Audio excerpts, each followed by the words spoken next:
orden de ideas, compañero Campbell se encuentra en una zona difícil. Sí, no hay ningún problema. Ok, la idea es cuando vayan llegando que por favor se anoten en el chat. Les agradezco mucho. Eh,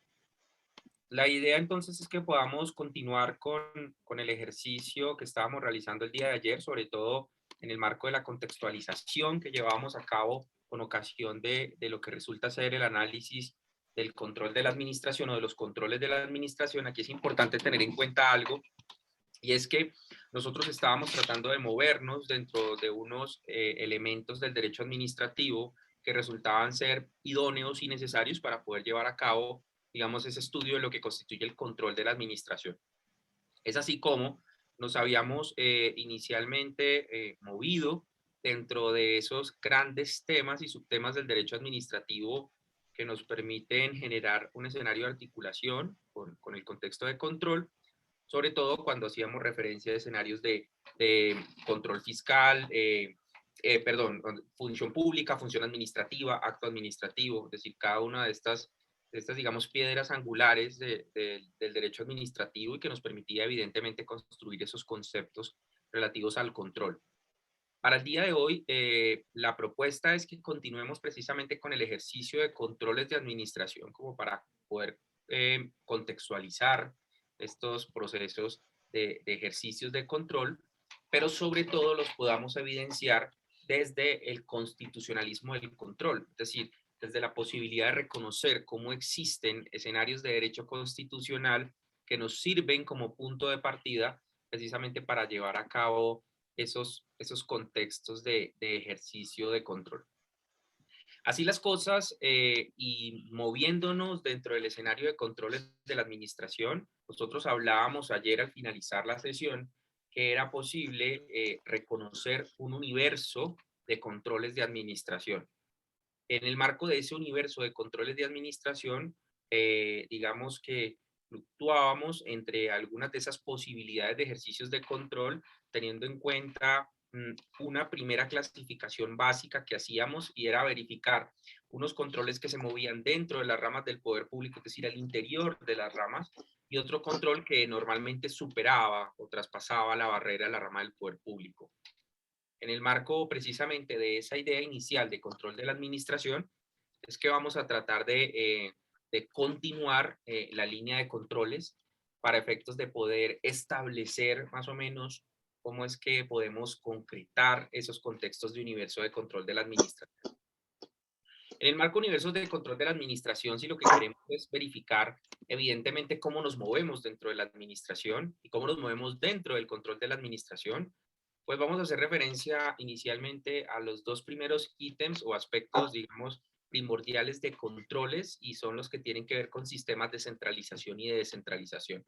Es decir, cómo en el marco de los contextos de técnica de administración existen y se han diseñado unos controles establecidos en la Constitución y la ley para llevar a cabo, digamos, el ejercicio, la supervisión, el seguimiento de las actividades de las autoridades. En el marco de esos controles de sistemas de centralización y descentralización, digamos que nos vamos a referir específicamente a dos de ellos. Principalmente, nosotros ayer hablábamos cuando veíamos dentro de esa idea de universo de control de la administración, nos referíamos precisamente al control jerárquico y el control de tutela dentro de esos contextos precisamente de administración. Y es así como nosotros lográbamos, en efecto, poder resaltar que era claro el concepto de control jerárquico y control tutela en ese sentido. Aquí pues quiero traer a colación algo que tal vez ya es, digamos, de conocimiento para ustedes, y es como en el marco de esos sistemas de centralización y descentralización, yo puedo abordar el estudio de controles desde dos maneras de entender la autoridad en ese caso. Aquí conviene precisar que nos estamos moviendo inicialmente, y como les comentaba el día de ayer, dentro del contexto inicial de Estado unitario y técnica de administración descentralización administrativa, y en el marco particular de esa descentralización, cómo más o menos nos movemos dentro de una posible manera de ver el ejercicio de llevar a cabo el control de la administración para este caso. El primero de ellos, definido dentro de la doctrina o reconocido como control jerárquico, y es precisamente aquel que recae sobre persona del funcionario o sobre actos del funcionario, y normalmente el control jerárquico de la administración responde a una lógica clara de centralización, es decir, que normalmente los que están sometidos al control jerárquico son aquellos que se encuentran dentro de la lógica de la centralización, pero sobre todo se encuentran dentro de las personas jurídicas que son reconocidas dentro de la estructura de la administración. Eso quiere decir que si yo me muevo dentro de la persona jurídica del Estado y hago parte de la persona jurídica del Estado, y si quiero llamarlo de alguna manera, me muevo, por ejemplo, dentro de los niveles reconocidos, por ejemplo, la ley 489 del 98, cuando hablamos de estructura y organización de la administración, pues reconozco entonces que hay unas relaciones de jerarquía que normalmente son, digamos, reconocibles en las disposiciones normativas y son necesarias para efectos de reconocer esos ejercicios de control. Así las cosas, yo me estaré refiriendo precisamente al control jerárquico, aquel que existe normalmente entre organismos o entre normalmente personas que hacen parte de la función pública y que se encuentran dentro de las personas jurídicas del Estado y que normalmente, digamos, repercuten en dos aspectos importantes como es el control jerárquico sobre la persona y el control jerárquico sobre los actos desempeñados por la persona. Es así como normalmente dentro de esos ejercicios de control jerárquico, normalmente yo me puedo mover, por ejemplo, dentro de lo que la doctrina conoce como poder de instrucción, pues la posibilidad de poder, digamos, dar órdenes, instrucciones, directrices, precisamente con ocasión a esa relación de jerarquía.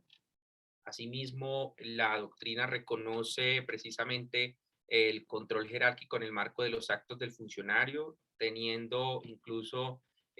como manera de ilustración la posibilidad que existe de revocar los actos que son expedidos por los inferiores jerárquicos, dado que en el marco, por ejemplo, de las figuras de la revocatoria directa contempladas en la ley 1437, es posible llevar a cabo en ese ejercicio una revocatoria de los actos del inferior.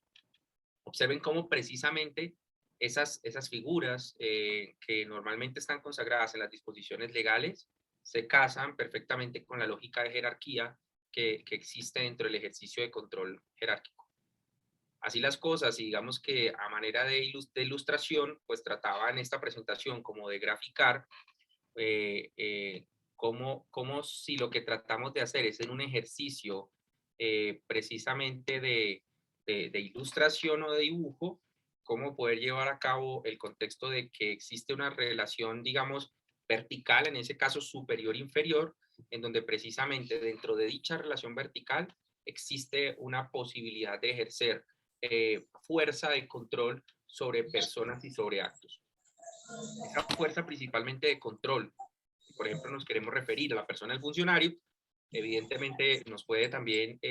permitir ilustrar escenarios como la posibilidad de actuar como nominador o cuando evidentemente yo puedo dentro de la administración pública precisamente nombrar o retirar libremente a un servidor público. En el marco de esas digamos, primeras situaciones y caracterizaciones, me muevo entonces dentro de los ejercicios de control jerárquico y aquí es muy importante tener en cuenta algo y es que en el marco del control jerárquico muchos doctrinantes del derecho administrativo traen a colación la posibilidad de reconocer el control disciplinario como un ejercicio de control de sistema de centralización y de descentralización. Precisamente los contextos de control disciplinario se entienden por la doctrina clásica del derecho administrativo como una manera de entender el control sobre la persona del funcionario, o sea, es decir, es como si fuera un ejercicio de control jerárquico y evidentemente dentro de ese contexto de control jerárquico, entonces, digamos, vamos a reconocer dos ejercicios de control disciplinario claros como son el ejercicio de control disciplinario de autotutela que tienen precisamente, o digamos de autorreconocimiento, sanción e incluso disciplina por parte de la entidad, teniendo en cuenta que es la misma entidad la que disciplina a sus funcionarios, o más bien a sus servidores, como lo habíamos ilustrado el día de ayer, y claramente la posibilidad de que exista una especie de control por parte de un ente o un órgano, organismo más bien autónomo e independiente, como en este caso el Ministerio Público, la Procuraduría General, para poder llevar a cabo esas actividades. Si bien esta situación particular de control disciplinario por parte de la Procuraduría no representaría en estricto senso una lógica de control jerárquico vertical, digamos, porque evidentemente no sería un superior, en este caso, digamos, funcional ni respondería a una lógica de jerarquía, la Constitución y la ley pues le ha entregado esa posibilidad en el marco de esa potestad preferente para llevar a cabo la actividad de control disciplinario en los casos en los cuales considere que es necesaria su intervención. No obstante, sí es importante traer a colación que en el marco del control jerárquico, sobre todo el control sobre la persona del funcionario, se evidencian las actividades de control disciplinario que se llevan a cabo a través de las oficinas de control disciplinario en cada una de las entidades, organismos u órganos. En el marco de ese ejercicio tendríamos entonces una primera ilustración sobre lo que podría constituir el control en el contexto de sistemas de centralización y descentralización. El otro control que precisamente al cual nos referíamos el día de ayer y que está en el ejercicio de controles de la administración era el control de tutela y respondía precisamente a esa lógica de ejercicio de control en el marco de una relación que si quisiera, digamos, graficarse, podríamos, digamos, ilustrarla más o menos de manera vertical, perdón, más o menos de manera horizontal, y en ese orden de ideas respondería a lógicas en donde normalmente no existe, digamos, superior jerárquico en este caso, o no podríamos decir que existe superior jerárquico, sino que evidentemente nos vamos a referir a la posibilidad de llevar a cabo una guía o digamos una instrucción y sobre todo respondiendo al principio de coordinación armónica al cual también nos referíamos el día de ayer cuando evidentemente tocábamos el tema de manera muy general. En ese contexto de ejercicios de control en el marco del control de tutela dentro de esa lógica de descentralización, es importante tener en cuenta que normalmente la doctrina reconoce dentro de esos ejercicios de control de tutela el ejercicio de control en el marco de las relaciones que se conocen o que se resaltan como de adscripción o de vinculación. Recuerden que normalmente existe, digamos, una unión para efectos de adelantar las actividades propias de cada uno de los sectores y niveles en la administración, que es lo que normalmente uno ve en las estructuras de la administración, principalmente para este caso les recomiendo muchísimo tener en cuenta las disposiciones de la Ley 489 del 98, principalmente a partir del artículo 38 más o menos, que es cuando empieza a moverse dentro de lo que es sector central, sector descentralizado, y dentro de estas disposiciones normativas hay un parágrafo, dentro de esas disposiciones que establece que existirá una relación de adscripción o de vinculación, normalmente pareciera que la norma está tratando de establecer una regla clara para decir como que la relación de adscripción normalmente está determinada para unas entidades, y gracias en el marco de la adscripción me muevo entre organismo y entidad como superintendencia, unidad administrativa especial, etcétera, mientras que la relación de vinculación normalmente funciona hacia establecimiento público, empresa industrial y comercial del Estado, sociedad de economía mixta. Pareciera que la disposición de la Ley 489 del 98 quiere como establecer una regla en cuanto a esa posible forma de ver la adscripción y la vinculación, pero realmente no logra, digamos, materializarla, dado que al finalizar de esa disposición normativa dice algo así como que de todas maneras, vamos a tener que fijarnos en los actos de creación de cada una de las entidades, organismos u órganos, y esos son los actos que se van a encargar de establecer si evidentemente nos movemos dentro de regla de adscripción o de vinculación. La jurisprudencia ha tratado como de diferenciar la adscripción de la vinculación, tratando de dar una connotación de pronto un poco más de jerarquía o de dependencia a la adscripción que a la vinculación, tratando de mostrar como una relación, digamos, mucho más directa o si quisiera decirse de alguna manera gráfica vertical, mientras que en el marco de la vinculación estamos más como en esa posibilidad de reconocer que yo tengo que trabajar como de la mano con el sector central y yo pertenezco precisamente a unos determinados sectores y niveles en cada uno de los escenarios de los que se adelanta la función administrativa y precisamente con ocasión a esa necesidad de interacción que tiene que haber con el centro, pues evidentemente va a existir esa relación que quisiera entonces llamarse de esa manera vinculación de conformidad con lo establecido en la ley. Aquí reitero, si lo que queremos es movernos dentro de relación de control de tutela, normalmente la doctrina permite reconocer la existencia de relaciones de adscripción y vinculación como un punto preponderante para poder clasificar dicha situación especial de control de tutela y sobre todo para evidenciar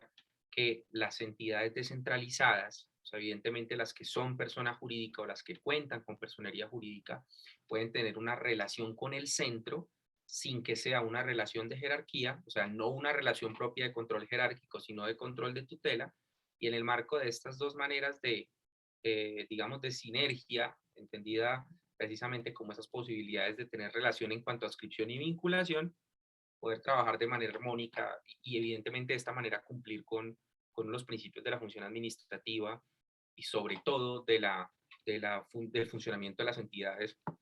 como es la coordinación armónica. Digamos que esa situación especial nos muestra de manera muy general, esto es algo muy general, muy básico, en relación con lo que realmente consideramos universo del control de la administración, sobre todo en la primera modalidad de control de la administración, que para nosotros, digamos, ya es reconocido y, digamos, ya de tiempo atrás lo conocemos y lo podemos evidenciar o materializar a través de distintos, digamos, figuras o instituciones que vemos en el derecho administrativo. Hasta ahí nos estaríamos moviendo entonces dentro de control en sistemas de centralización y de descentralización, que son tal vez sistemas de control más básicos. Existirán además otros sistemas de control dentro de ese universo del control de la administración que acuden a unas lógicas diferentes. A manera de ilustración, digamos, y en este sentido quiero como poner de presente autores clásicos del derecho administrativo, como decir Eduardo Rodríguez o Vladimiro Naranjo Mesa, que más o menos se mueven dentro de la teoría del Estado y la estructura de la administración de manera muy clásica. Y en esos ejercicios de derecho administrativo reconocen algunos controles como estos que precisamente habíamos hecho o a los cuales habíamos hecho referencia el día de ayer de manera muy rápida. Y entonces precisamente hablábamos, por ejemplo, del control presupuestal, del control político, del control fiscal, que es el objeto de estudio de la asignatura,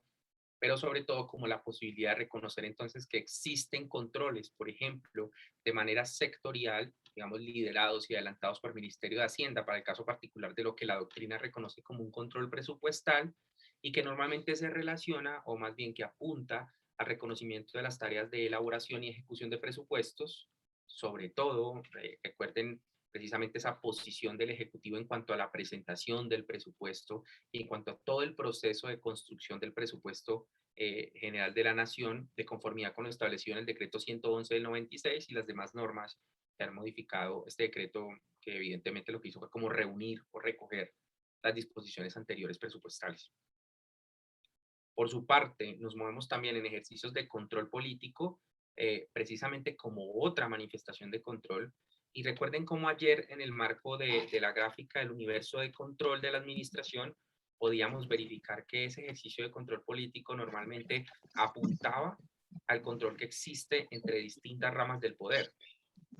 Evidentemente, el control político, digamos, reconoce una figura en donde hay una especie de control que evidentemente apunta a ejercer esa vigilancia, ese seguimiento de las actividades que normalmente desempeñan los servidores que están en el marco de la elección popular o de actuaciones que normalmente tienen que ver o que van de la mano con la política o con actos políticos.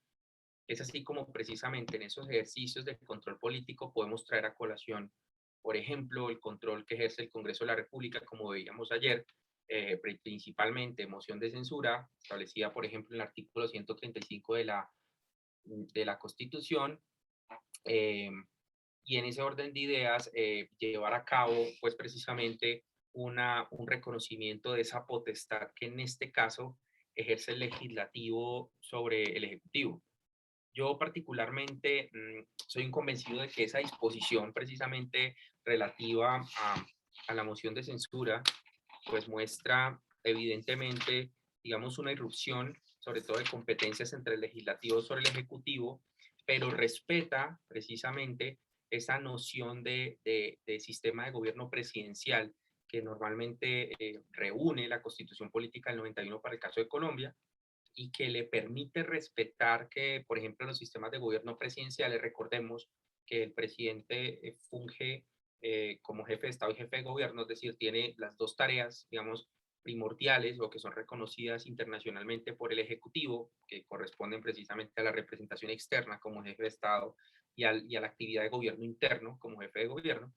Y precisamente dentro de esa lógica, y dado que él reúne esas dos condiciones, para el caso particular de los sistemas de gobierno presidenciales, pues además se tiene la condición de que normalmente son cargos de elección popular, y eso quiere decir que, digamos, el Ejecutivo le hará contrapeso al Legislativo en ese caso, que también corresponde pues a un cuerpo colegiado de elección popular. Pero si bien existe ese contrapeso, como para decir que no puede haber control,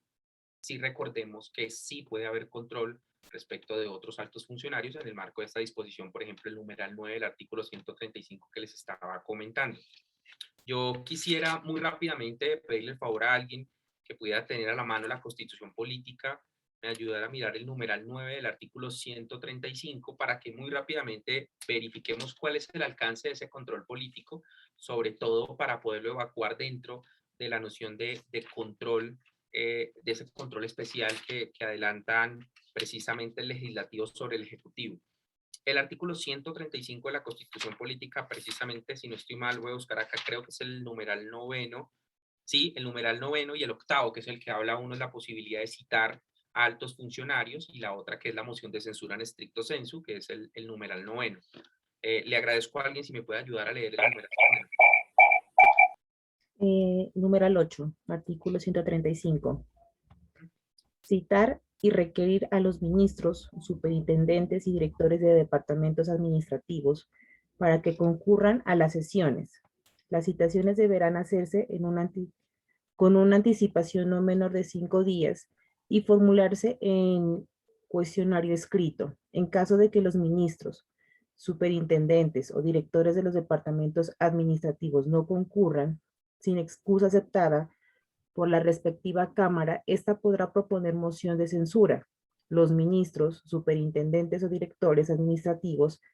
deberán ser oídos en la sesión para la cual fueron citados, sin perjuicio de que el debate continúe en las sesiones posteriores por decisión de la respectiva Cámara. El debate no podrá extenderse a asuntos ajenos al cuestionario y deberá encabezar el orden del día de la sesión.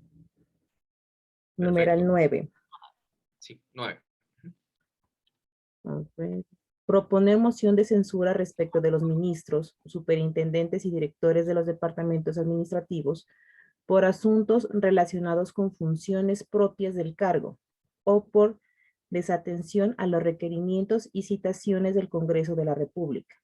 La moción de censura, si hubiere lugar a ella, deberá proponerla por lo menos la 10ª parte de los ministros que componen la respectiva Cámara. La votación se hará entre el tercero y el décimo día siguientes a la terminación del debate, con audiencia pública del funcionario respectivo. Su aprobación requerirá el voto afirmativo de la mitad más uno de los integrantes de la Cámara que la haya propuesto. Una vez aprobada, el funcionario quedará separado de su cargo. Si fuere rechazada, no podrá presentarse otra sobre la misma materia a menos que la motiven hechos nuevos. La renuncia del funcionario respecto del cual se haya promovido moción de censura no obsta para que la misma sea aprobada conforme a lo previsto en este artículo.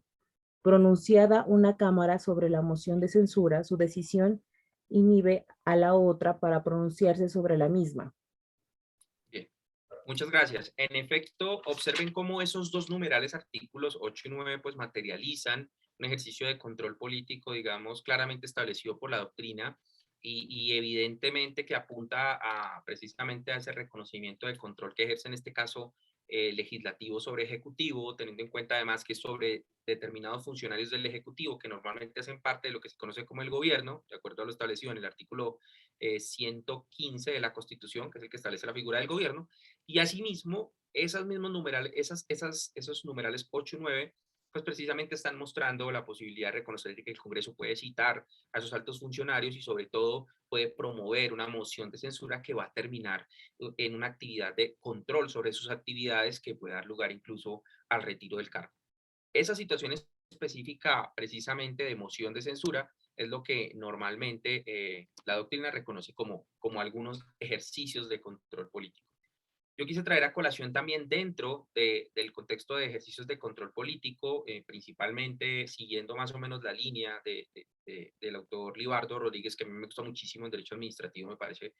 muy completo y me parece muy concreto, sobre todo en los conceptos básicos del derecho administrativo, cuando normalmente alude a la ley 136 del 94 o precisamente a estos regímenes municipales para permitir, más bien, para traer a colación estas figuras cuando cuerpos colegiados territoriales, verbi gracia, consejo municipal, pueden llamar o citar precisamente a altos funcionarios o a representantes legales de de entidades del municipio para que precisamente adelanten o resuelvan preguntas y en efecto puedan presentar observaciones respecto de estos ejercicios. Aquí particularmente haría alusión a la figura que principalmente trae a colación el artículo 38, que es el tema de las citaciones, y el 39, que es precisamente el que se reconoce como moción de observaciones dentro del régimen municipal. Estos ejercicios, si bien es cierto, no irrumpen de una cámara a otra, porque como, digamos, entendemos y para nosotros es claro que el Consejo Municipal en efecto pertenece a la rama ejecutiva, al igual que el alcalde y los altos funcionarios del gobierno municipal, o sea, no son de dos ramas diferentes, sí evidentemente, digamos, ejercen una fuerza de control político, pues dado que en los dos casos estamos hablando de miembros de corporación pública de elección popular o miembros de elección popular, servidor público de elección popular precisamente, y en el marco de esa situación pues podría llevarse a cabo verdaderamente un control político que se asimila, jamás es igual al control político que existe entre el legislativo y el ejecutivo. No, evidentemente no es el mismo, porque las figuras, pues digamos, y sobre todo la independencia en cada una de las ramas es distinta, pero sí sigue una lógica de control político, sobre todo de la mano de la estructura de selección y de posesión del funcionario que está siendo sometido a dicho control. Esto, digamos, claramente para poder evidenciar este ejercicio de control político y de esta manera poder aterrizar en el tercero de los controles que traemos digamos, a colación el día de hoy, y es el control fiscal, precisamente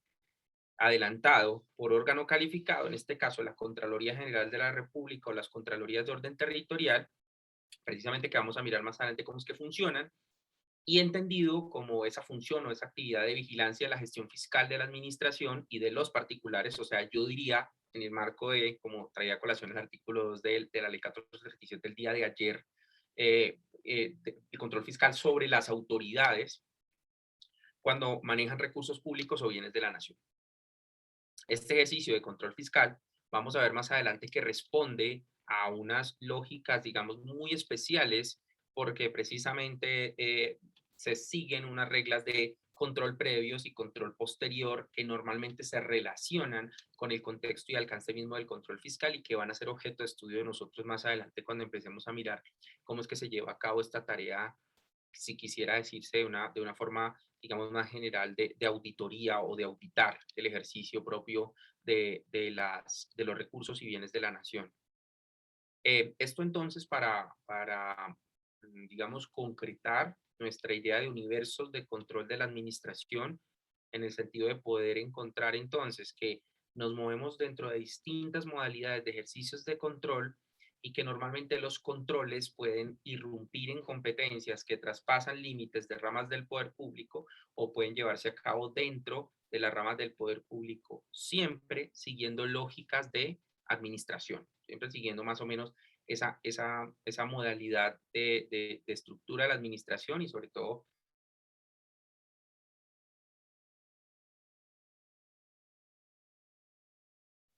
hasta aquí digamos que podríamos claramente movernos dentro de esos escenarios de control, pero digamos que esto nos daría paso incluso entonces a nuestro segundo gran momento, que sería el de el constitucionalismo del control de la administración. Y cuando yo me refiero al constitucionalismo del control de la administración, precisamente los estoy invitando a que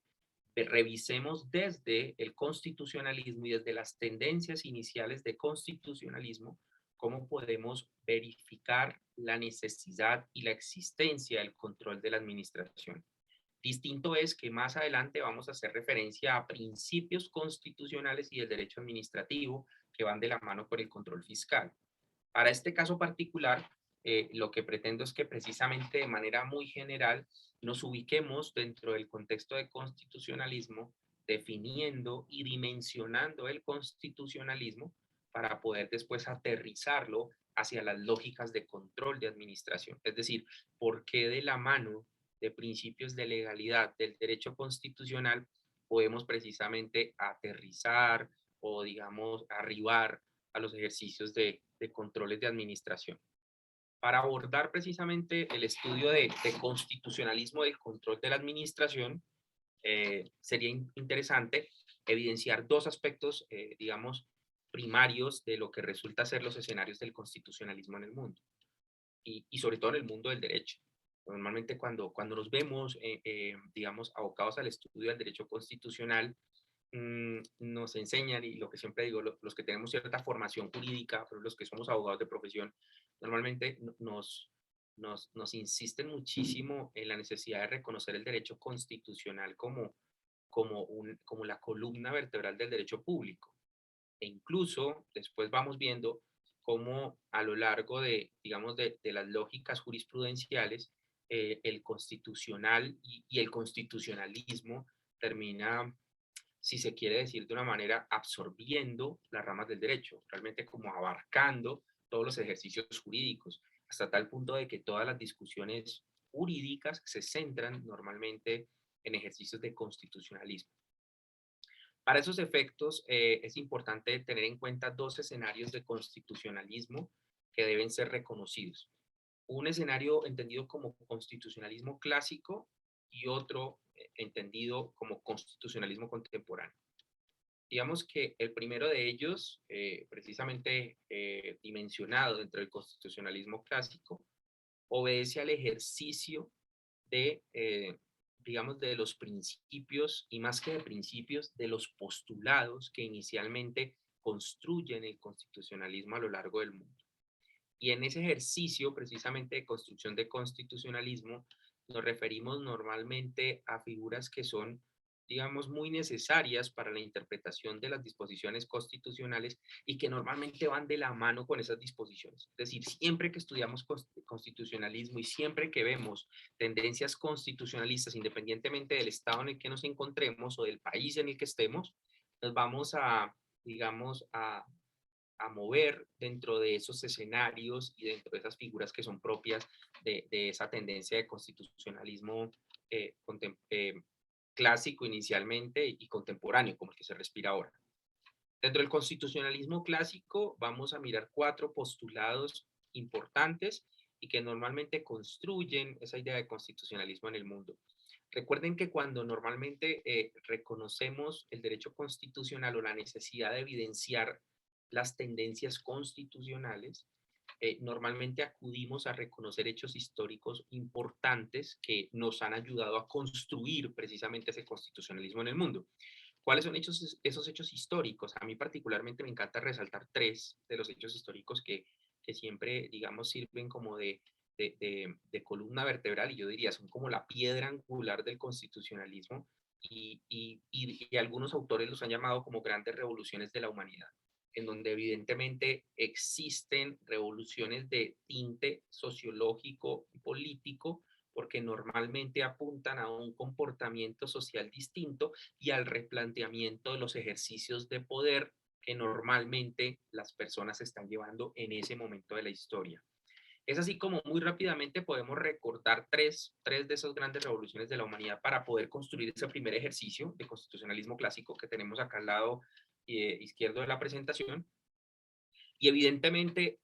cómo esos postulados de allí responden, por ejemplo, a los ejercicios de revolución que se presentaron en la Revolución Inglesa Gloriosa de Inglaterra, que normalmente acude a escenarios importantes y políticos del siglo XVII. Estamos hablando más o menos del 1620 al 1680 o 88, que creo que es que históricamente, digamos, es el culmen de la Revolución Gloriosa o Revolución Inglesa. Y es precisamente ese escenario donde Inglaterra logra ser pionera en la materialización de la consolidación de los cuerpos colegiados que ejercen poder en el mundo, o sea, es decir, de los parlamentos, y cómo realmente el parlamento se posiciona como una figura de influencia y de poder y sobre todo de representación.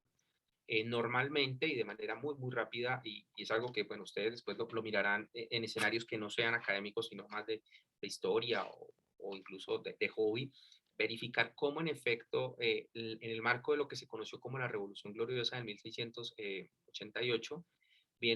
se presentó en Inglaterra del siglo XVII, una evolución o un crecimiento bien importante de las personas que hacían parte del Parlamento. Recuerden que normalmente la figura del Parlamento viene de Inglaterra, sobre todo porque históricamente desde aproximadamente el 1200 estamos hablando de un cuerpo o grupo de personas que acompañan al rey del momento en los ejercicios de poder. O sea, Inglaterra tuvo una evolución bien especial porque el rey normalmente, podríamos decirlo de esta manera, no gobernaba solo, sino que, digamos, gobernaba junto con los nobles, junto con las personas que estaban a su lado, y evidentemente les entregaba como unas potestades muy importantes y unas competencias, digamos, bien representativas. Desde el 1200 más o menos, cuando la historia reconoce algo que se conoce como la Carta Magna, y es un momento en el cual existe como una declaración de derechos importante de ese cuerpo colegiado, de ese grupo de nobles que están al pie del rey, donde le empiezan a decir como al rey, mire, evidentemente tenemos que movernos dentro de estos escenarios, nosotros podemos ayudar a llevar a cabo esos ejercicios de poder, pues entonces van consolidando la existencia de instituciones. Más adelante, pues claramente, como se materializan incluso en el hecho histórico que les estoy comentando de la Revolución Gloriosa, evidentemente el Parlamento se consolida de una manera fuerte, incluso los miembros del Parlamento representan intereses de, digamos, de la naciente burguesía del siglo XVII, y en ese orden de ideas, pues estamos viendo cómo al constitucionalismo le aporta la existencia de estructuras de poder y cuerpos colegiados de poder. O sea, es decir, no es el rey el único soberano, sino que hay personas que están al pie de él adelantando las tareas propias de ejercicios de poder. A su turno, otras dos revoluciones que claramente tienen fuerte influencia en el constitucionalismo clásico son la revolución norteamericana o de las 13 colonias y la revolución francesa inevitablemente. Entonces, en el marco de la revolución de las 13 colonias, recuerden además cómo Norteamérica fue pionera, sobre todo en ejercicios de revolución contra el imperialismo de la Europa del siglo XVIII, por un lado, incluso pues, fue pionera en el marco de independencia en relación con los demás estados, y además fue pionera en la construcción de sistemas de gobierno presidenciales, o sea, sobre todo la posibilidad de reconocer, hey, nosotros no vamos a evidenciar ni a reconocer más este yugo del rey inglés, sino que evidentemente nosotros nos movemos dentro de una representación y dentro de unos ejercicios de poder de personas que son de las colonias norteamericanas, que hacen parte del territorio americano y que van a representar nuestros intereses. Esos contextos particulares que luego se materializan hacia el 1787 más o menos, con la existencia incluso de una constitución escrita, como fue la primera constitución contemporánea o más bien moderna del mundo en el año 1787, que además fue pionera en la construcción de esa constitución, pues Estados Unidos, evidentemente se muestra como dentro del constitucionalismo la declaratoria de derechos, el principio de legalidad, la existencia de constitución, pues son un resultado, evidentemente, de ese momento histórico, digamos, preponderante en el trasegar de los años de Norteamérica. Por último, precisamente dentro de esos hitos históricos, pues está la Revolución Francesa, con todo lo que acarrea precisamente la revolución, sobre todo en los aportes que normalmente la doctrina clásica del derecho administrativo permite reconocer para el caso de las fuentes del derecho administrativo, de los inicios del derecho administrativo desde Francia. Pero yo resaltaría precisamente dentro de la Revolución Francesa y como aportes al constitucionalismo, por ejemplo, los ejercicios de representación popular, como aquellos que se presentaron, digamos, al inicio de la Revolución Francesa, o más bien que dieron paso, que fueron detonante de la revolución. Recuerden, por ejemplo, que en el marco de la Revolución Francesa se tiene un hito histórico importante como fue la Declaración de los Derechos del Hombre y del Ciudadano, al parecer en un escenario en donde unos representantes de algo que se llamaba el tercer estado, o sea, un cuerpo colegiado que acompañaba algunas actividades en ese momento del rey Luis XVI de Francia, quiere evidentemente adelantar unos ejercicios de representación, pero no lo pueden lograr por parte, precisamente porque tienen el obstáculo de la monarquía y de la nobleza y el clero. Entonces ellos evidentemente frente a esa situación, pues después aluden o más bien acuden a reconocer que ellos son los que evidentemente representan la mayoría de personas en Francia y que cuando uno representa a la mayoría de las personas de determinado territorio, pues está legitimado a representar sus intereses. Entonces en ese orden de ideas, pues precisamente reconoce esa existencia de ese tercer estado, esa representación del pueblo francés por encima del que todo el mundo reconocía como el rey, el noble, el obispo, y evidentemente entender que esa representación, digamos, se construye a partir de los ejercicios de representación popular. Digamos que en ese orden de ideas, a partir de esas tres revoluciones que rápidamente pues hago referencia, construimos conceptos de constitucionalismo clásico. Rápidamente miremos esos conceptos de constitucionalismo clásico. En el constitucionalismo clásico yo me muevo dentro de la separación de poderes, la existencia de derechos y libertades, los conceptos de soberanía popular y el principio de legalidad, y sobre todo el principio de legalidad que responde a una lógica propia del derecho como es el Estado de Derecho. Dentro de esos contextos de constitucionalismo clásico, digamos que se puede hacer el ejercicio verificando esos postulados de constitucionalismo clásico versus la constitución política del 91. Y aquí precisamente en la presentación, pues me permití ponerles los artículos en los que normalmente podemos evidenciar esa materialización de constitucionalismo clásico, digamos, claramente dentro de nuestra constitución. Por ejemplo, el artículo 113 de la Constitución, que es el que establece, son ramas del poder público, la legislativa, la ejecutiva y la judicial. O sea, precisamente habla de la separación de poderes. También hace referencia a que existen otros órganos autónomos e independientes que adelantan otras actividades propias de la función administrativa. Por su parte, entendemos además dentro de la existencia de la Constitución una consagración de derechos y libertades. Y para este caso, pues es importante reconocer que existen derechos y libertades, digamos, establecidas en la Constitución y luego materializadas más adelante, como vamos a ver en constitucionalismo contemporáneo, como categorías de derechos. Y, por ejemplo, conceptos como el de soberanía popular, claramente, digamos, definidos y mencionados en el artículo 3 de la Constitución. A mí particularmente me encanta el artículo 3 de la Constitución, porque el artículo 3, digamos, trae a colación una definición interesante de soberanía, sobre todo muy concreta de lo que evidentemente se reconoce como soberanía desde el constitucionalismo. Quisiera pedirle el favor a alguien que tenga la Constitución a la mano, me pudiera ayudar a leer el artículo 3 de la Constitución, es muy corto. El artículo 3. Dice así, el artículo 3. La soberanía reside exclusivamente en el pueblo, del cual emana el poder público. El pueblo la ejerce en forma directa o por medio de sus representantes en los términos que la Constitución establece. Perfecto. Evidentemente, esa situación especial que está establecida o dimensionada como soberanía, que es propia del constitucionalismo, se materializa en artículos como el 3, pero sobre todo también se materializa en una disposición que también, digamos, considero muy acertada dentro del contexto de soberanía, y es el preámbulo de la Constitución. Recuerden que el preámbulo de la Constitución empieza diciendo el pueblo de Colombia. Entonces, evidentemente, cuando habla del pueblo de Colombia y que está materializado o manifestado o, digamos, representado a través de esas personas que ayudaron en la construcción de la Constitución, evidentemente, pues, nos muestran, digamos, lo que significa este ejercicio de soberanía popular. Y el principio de legalidad, sobre todo como la posibilidad de reconocer que normalmente estamos apegados, o más bien, estamos reconociendo, digamos, el imperio de la ley, y para esos efectos, digamos, podemos traer a colación un artículo, digamos, bastante especial, cuando trae a colación que normalmente el juez está sometido al imperio de la ley, y hace una referencia a las demás fuentes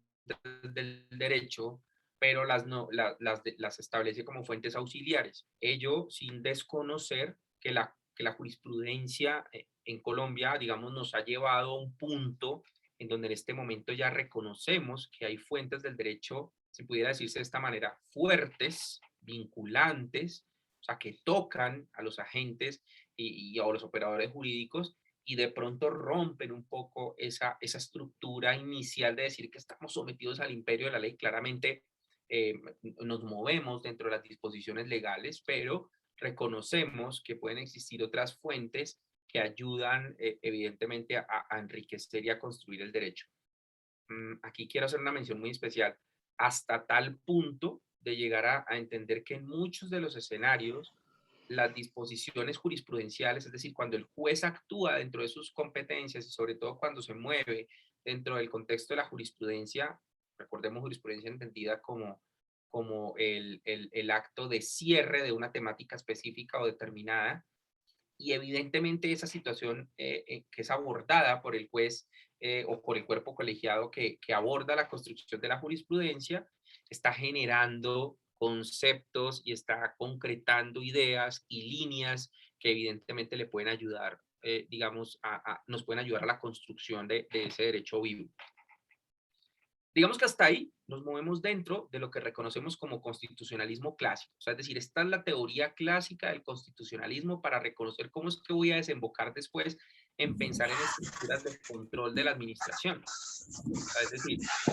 necesariamente me estoy moviendo dentro de contextos propios de constitucionalismo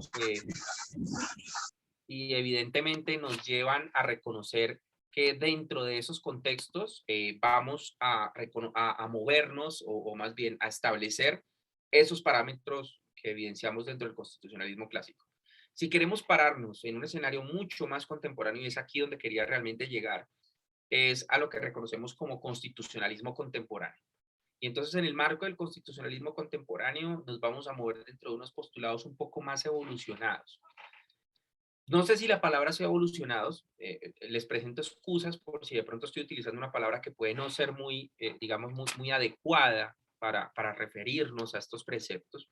pero lo que quiero evidentemente decir cuando estamos hablando de que es algo evolucionado es porque claramente, digamos, ha sido el resultado de una transformación de conceptos. O sea, evidentemente ha sido el resultado de una revolución de conceptos y una revolución de preceptos normativos que nos han llevado a construir esos nuevos conceptos y presupuestos de constitucionalismo contemporáneo. Por eso quería utilizar la expresión evolucionados. Observemos cómo, por ejemplo, dentro del constitucionalismo contemporáneo, yo me muevo en posturas como la dignidad humana, el Estado social de derecho, la categoría de los derechos, las garantías para la protección de derechos y la responsabilidad del Estado. O sea, evidentemente yo me estoy moviendo dentro de un constitucionalismo, me estoy moviendo dentro de un constitucionalismo que respiro actualmente. O sea, que en este momento es el que normalmente nos lleva a seguir las ideas jurídicas que normalmente establecemos en la actualidad. Así las cosas. Recordemos cómo dentro del concepto de dignidad humana, en las disposiciones constitucionales actuales y el derecho constitucional actual apunta al reconocimiento de condiciones adecuadas de vida. Es decir, somos personas, tenemos derechos, entonces tengo libertad y entonces tengo la posibilidad de decidir y puedo hacer lo que yo quiera, pero voy de la mano con contextos de dignidad, o sea, con situaciones que dignifiquen mi existencia. Entonces tengo que vivir en unas condiciones mínimas de salubridad, en unas condiciones donde cuente con un apoyo de determinados ejercicios familiares, sociales, etcétera. O sea que la vida se convierte mucho más que simplemente tener la libertad de decidir. Claramente esas condiciones adecuadas van de la mano con los contextos de dignidad humana y entonces todos los ejercicios propios del derecho van a reconocer ese postulado de dignidad humana. Y entonces vamos a pensar en la construcción de nuevos derechos, vamos a pensar en conceptos como el mínimo vital y vamos a construir una serie de preceptos legales y constitucionales que evidentemente nos ayudan a entender y a dimensionar esa dignidad. Cuando nos referimos a Estado Social de Derecho, por ejemplo, estamos viendo cómo las disposiciones normativas tienen una finalidad, y es una finalidad social. O sea, es decir, en el constitucionalismo clásico yo me muevo dentro del Estado de Derecho puro y simple, digámoslo de esa manera, mientras que en el constitucionalismo contemporáneo yo me muevo dentro del Estado social de derecho. O sea, las disposiciones existen, pero existen para algo. O sea, cumplen un fin, necesitan un propósito. Y en ese ejercicio precisamente de Estado social de derecho, yo me muevo también dentro de un presupuesto constitucional,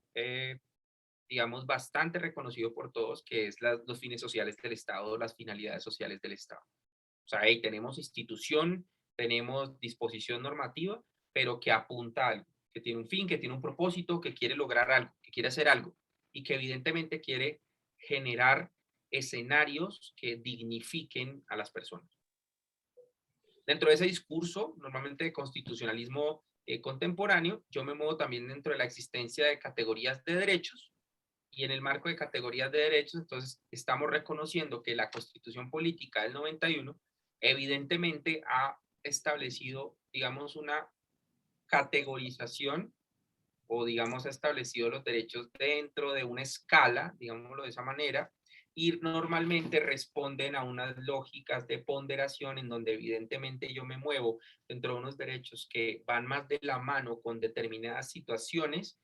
y que esas situaciones hacen entender que evidentemente dichos derechos tengan que posicionarse en un lugar privilegiado. Entonces, así como hablamos de derechos de primera, segunda, tercera generación, y en el marco de esas generaciones, pues los asociamos normalmente a esa denominación que ha traído nuestra Constitución Política como derechos fundamentales, sociales, económicos y culturales, colectivos y el medio ambiente. Esa teoría propia de categoría de derechos encaja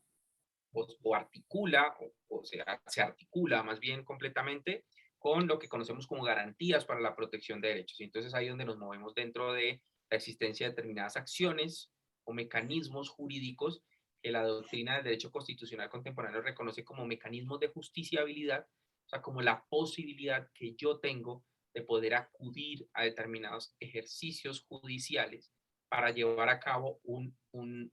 para lograr o alcanzar la protección de dichos derechos. Entonces voy a tener la acción de tutela para los derechos de primera generación, o para derechos que normalmente por conexidad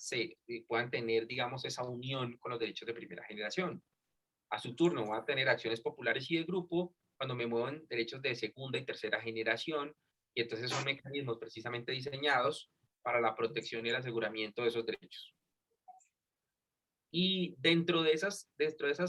postulados de constitucionalismo contemporáneo, desembocaríamos en el postulado responsabilidad de Estado, sobre todo desde la posibilidad de reconocer en el constitucionalismo actual que las actuaciones del Estado pueden evidentemente tener determinadas implicaciones y pueden llevar a cabo claramente, digamos, la generación de perjuicios, de afectaciones, etc. Yo diría que ese contexto, o sería la propuesta de responsabilidad de Estado, nos va a abrir la puerta, digamos, de manera directa para poder empezar a acceder a esos escenarios de control de la administración, sobre todo del control fiscal. Digamos que hasta ahí nos hemos movido dentro de escenarios netamente constitucionales. O sea, es decir, el discurso que propongo en este momento, o el argumento que propongo en este momento, va de la mano con cómo el constitucionalismo me ha ayudado a entender el contexto de control de administración, y cómo existen unas figuras a lo largo de ese recorrido histórico de construcción de constitucionalismo que me han llevado a dimensionar la posibilidad de entender esa figura de control. Así las cosas, desemboquemos entonces en escenarios de constitucionalismo que apuntan a la figura de control. O sea, ¿por qué tenemos que ejercer esa actuación de controlar? ¿Y por qué llevamos a cabo, digamos, esos ejercicios de control, como por ejemplo los que en este caso, digamos, nos traen en el estudio de la asignatura que estamos iniciando desde el día de ayer? Dentro de esos escenarios de constitucionalismo hacia la figura de control, vamos a hacer énfasis rápidamente en dos postulados de aquellos que pertenecen al constitucionalismo contemporáneo y que pueden dimensionarse, y más bien, que tocan aspectos relativos a la figura de control. Y entonces, evidentemente, nos vamos a mover dentro de responsabilidad de Estado y nos vamos a mover dentro de Estado social de derecho. En el ejercicio particular de Estado social de derecho, vamos a reconocer o a resaltar que evidentemente nos movemos dentro de ejercicios de modernización de instituciones públicas, y esa modernización tiene que buscar la practicidad o la viabilidad de esas instituciones desde el punto de vista políticos y económicos. Es decir, dentro del Estado social de derecho yo tengo que hacer que las disposiciones normativas tengan un fin, busquen algo, persigan algo. Si las disposiciones normativas van a perseguir algo, y eso que persiguen las disposiciones normativas además tiene que ir de la mano con cierta situación de dignificación del hombre, evidentemente las prácticas que adelanten las instituciones públicas tienen que ser viables, es decir, tienen que ser sensatas, tienen que ser aterrizadas y evidentemente tienen que ir de la mano de esos contextos iniciales de dignificar la posición del ser humano. ¿Eso qué quiere decir? Que si yo me estoy moviendo dentro de escenarios de Estado social de derecho, yo tengo que predicar actuaciones propias de eficacia de las entidades, de eficacia en el manejo y precisamente y en la implementación de determinadas estrategias jurídicas y disposiciones legales por parte de las entidades, y eso iría de la mano precisamente con la viabilidad de dichas instituciones públicas desde aspectos políticos y, por qué no, económicos. Necesito entidades que sean eficaces, necesito entidades que alcancen precisamente los propósitos para los cuales están diseñadas, necesito que esas entidades en el marco del funcionamiento dignifiquen las condiciones humanas y claramente apunten a escenarios de economía, de maximizar los recursos, de ser eficientes en la administración de los mismos, etc. Si nos movemos entonces dentro de contextos de Estado social de derecho, la doctrina evidentemente reconoce que esa posición particular de Estado social de derecho,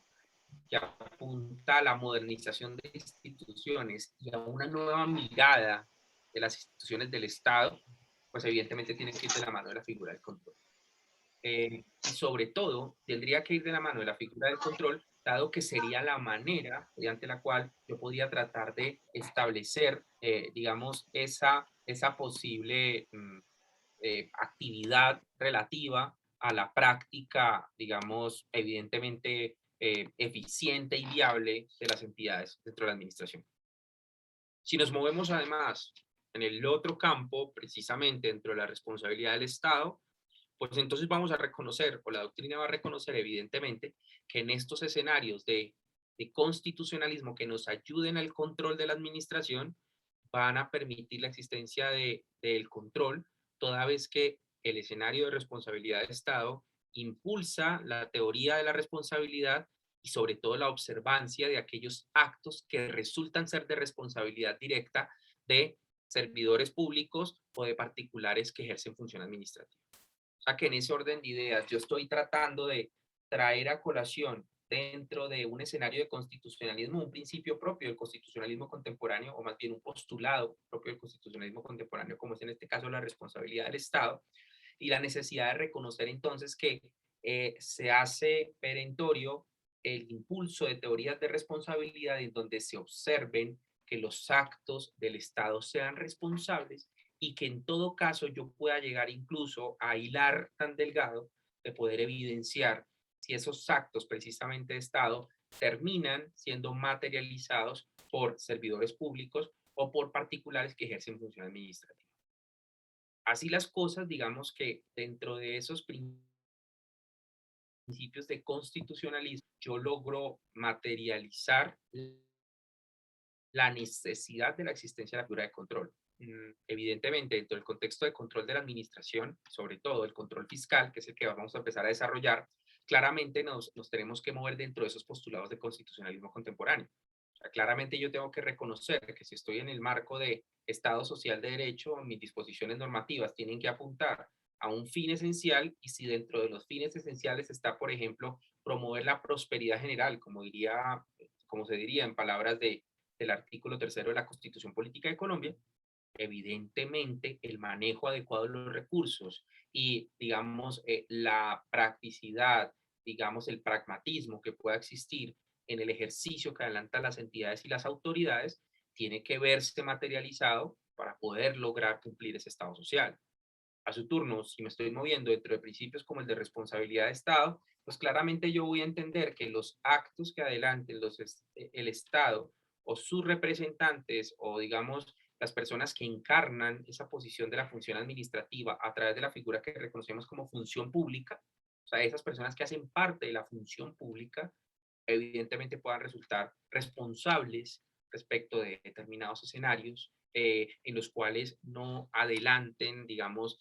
las actividades normativas y constitucionales de la mano de los principios constitucionales que evidentemente hemos reconocido. Yo diría que es así como, para empezar como a cerrar esa idea de constitucionalismo del control, como evidentemente la misma Corte Constitucional, sobre todo en sus sentencias fundadoras de principio, o sea, es decir, en las sentencias que normalmente, digamos, la doctrina reconoce como sentencias fundadoras de principio, aquellas que normalmente se expidieron cuando inicia la Corte Constitucional a partir de la expedición de la Constitución del 91, y esas fundadoras de principio precisamente son las que empiezan como a crear la línea digamos, de jurisprudencia en torno a esos contextos constitucionales y a cada una de las figuras evidentemente jurídicas, para poder, digamos, llevar a cabo un ejercicio de aproximación a cada una de esas figuras. Por ejemplo, aquí en la presentación yo traigo a colación una sentencia, una parte muy, muy corto de la sentencia C-167 del 93, además que es una sentencia muy, muy interesante, porque es un momento en el cual en el año 93 se tienen que referir, o el Estado, la jurisprudencia constitucional tiene que referirse a control fiscal de los particulares, o sea, de los particulares que administran recursos. Claramente era un ejercicio, digamos, un poco novedoso para la Corte de esa época, pero que realmente logra encadenar a esos principios de constitucionalismo. O sea, la Corte Constitucional logra decir en efecto en esos momentos como, hey, miren cómo en el marco de estos estudios de constitucionalidad yo tengo que estar orientado a conceptos como Estado Social de Derecho, responsabilidad de Estado, derechos, libertades y garantías, etcétera, que es como el discurso constitucional básico. En ese orden de ideas, precisamente esta parte de la sentencia nos lleva de pronto a dimensionar un poco ese contexto constitucional. Quisiera pedirle el favor a alguien que pueda estar viendo la presentación, que me ayude por favor a leer la parte que está en letras blancas, que está entre comillas, que hace referencia precisamente a esta parte de la sentencia C-167. Alguien que por favor me ayude a leer.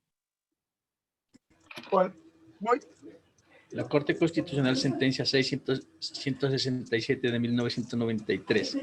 Con la promulgación de la Carta Política de 1991, la función pública del control fiscal adquiere una nueva dimensión en la medida que la actividad debe orientarse dentro de la filosofía del nuevo Estado Social de Derecho en general, y especialmente dirigida a la aplicación de los principios de la eficacia económica, equidad y valoración de los costos ambientales. Observen cómo precisamente dentro de este contexto constitucional y sobre todo dentro de esas apreciaciones de la Corte Constitucional de ese momento, ya se empieza a hablar precisamente de una filosofía del nuevo Estado Social de Derecho, claramente construido y sobre todo materializado en el texto constitucional del año 91,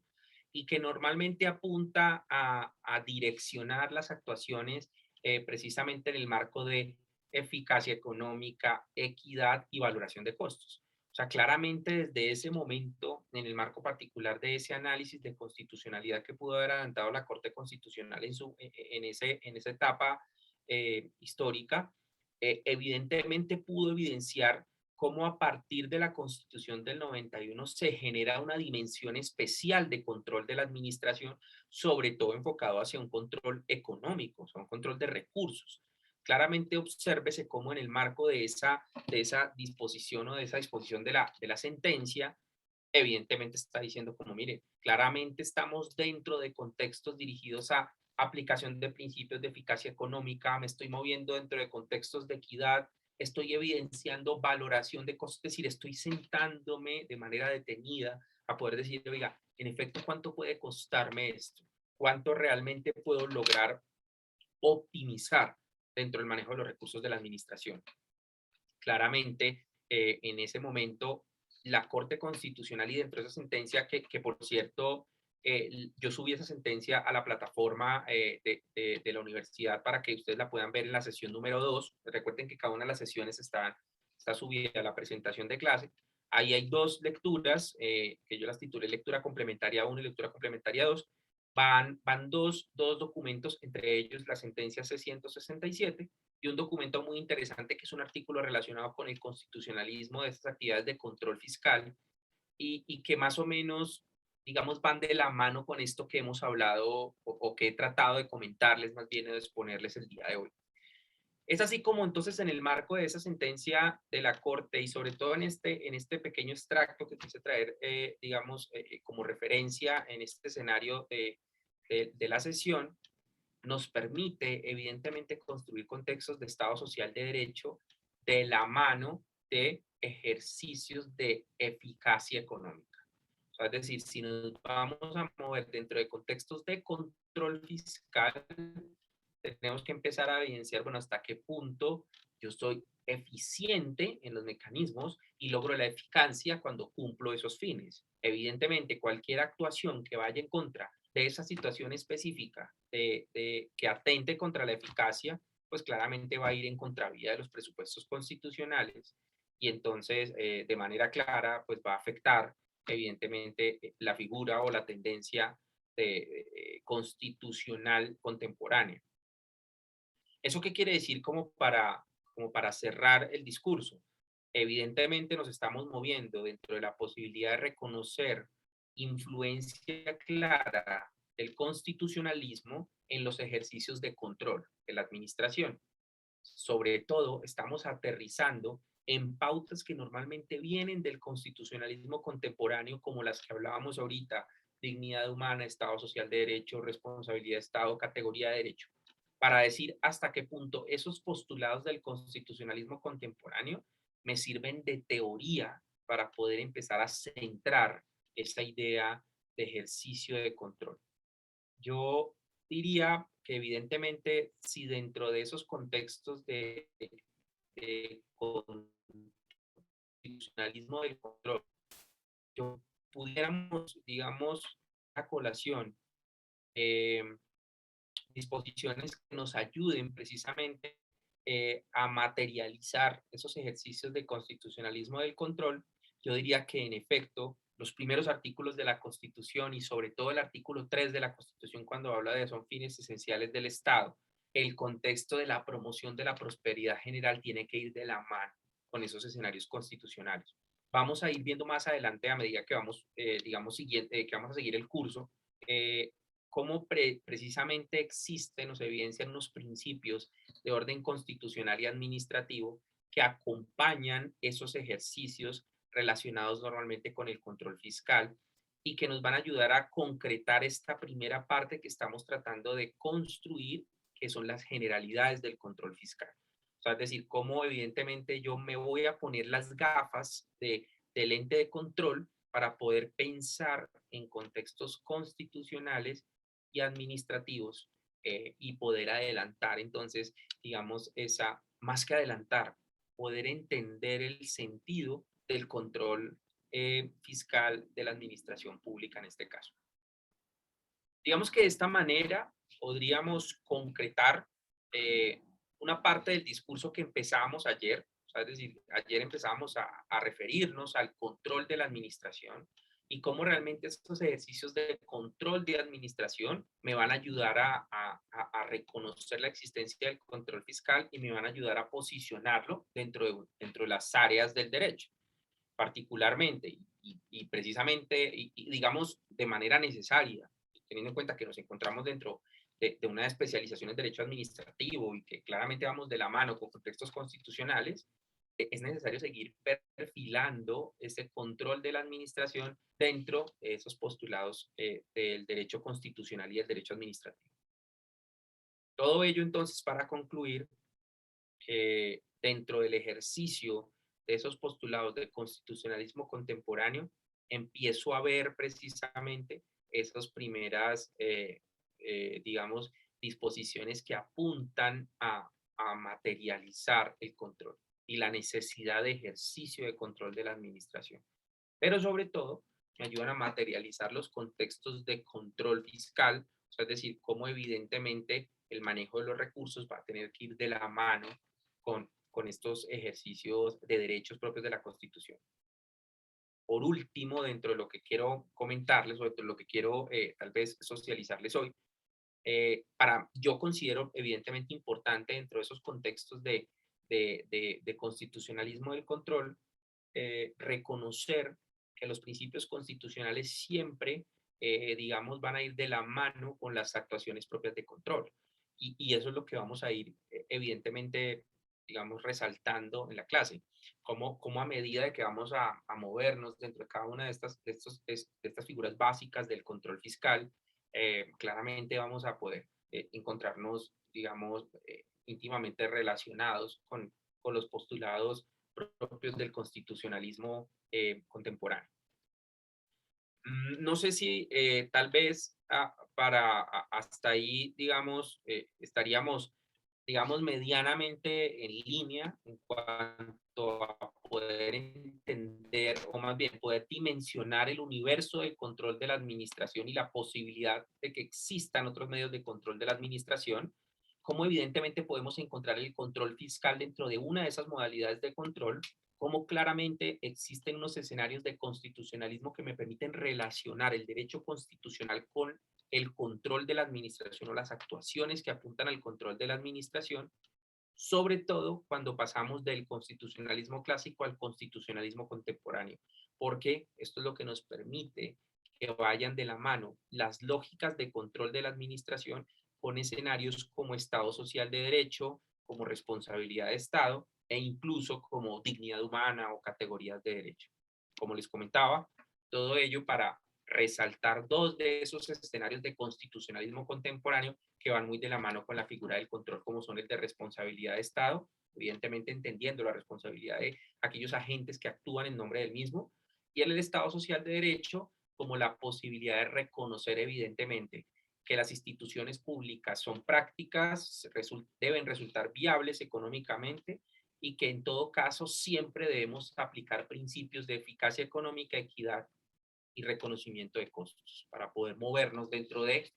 verdaderamente un fin de la ley. O sea, que claramente el Estado social de derecho apunte a ese reconocimiento propio de que normalmente las normas van a acudir a una finalidad y a reconocer una finalidad dentro de la actividad simplemente normativa. Eso es más o menos lo que para el día de hoy quería comentarles, o sea, quería como precisarles en torno a esta construcción, digamos, de conceptos un poco básicos en torno a cómo es que nos movemos para el caso del control fiscal. No sé si hasta ahí el ejercicio ha quedado claro, de pronto la exposición fue clara, no sé, quisiera saber si vamos como con cierta claridad en el marco del discurso. Sí, doctor, muy bien. Bueno, yo asumo que de pronto para los demás compañeros también es claro el discurso. En ese orden de ideas, sí, seguimos de la misma manera. Para el día de mañana terminamos de resaltar en parte esta construcción que estamos haciendo de elementos esenciales del control y que esto nos permita, pues precisamente como empezar a poner esas bases del ejercicio de control fiscal que es realmente el objeto de la asignatura.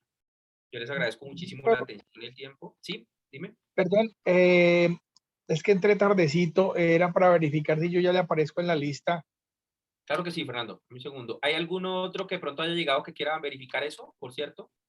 Fernando, ¿qué apellido eres tú, Fernando? Rojas Supelano.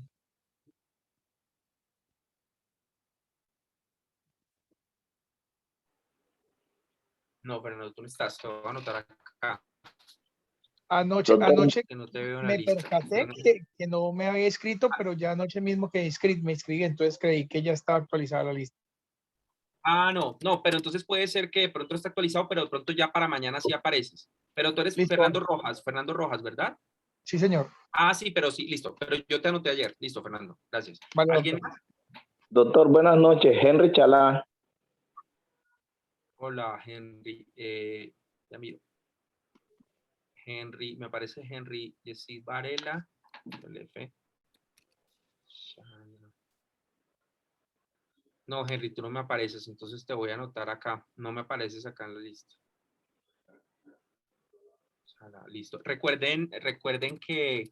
hay que hacer la inscripción del curso ahí en la plataforma, ¿no? Puede ser por eso que de pronto no esté actualizado, pero ya a partir de mañana vuelvo y reviso para ver si ya está actualizada la información. Bueno. ¿Alguien más que de pronto quiera mirar si está en la lista? Bueno. Yo les agradezco muchísimo. ¿Alguien me va a decir algo? Que pena, Santander. ¿Alguien dice Santander?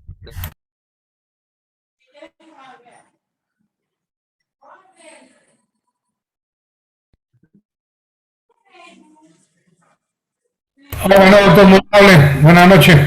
Que esté muy bien entonces. Muchas gracias a todos. De esta manera. Gracias, doctor. Gracias, doctor. Buenas noches. Muchas gracias. Que esté muy bien. Buenas noches, doctor. Feliz noche, muchas gracias. Hasta luego, que estén muy bien.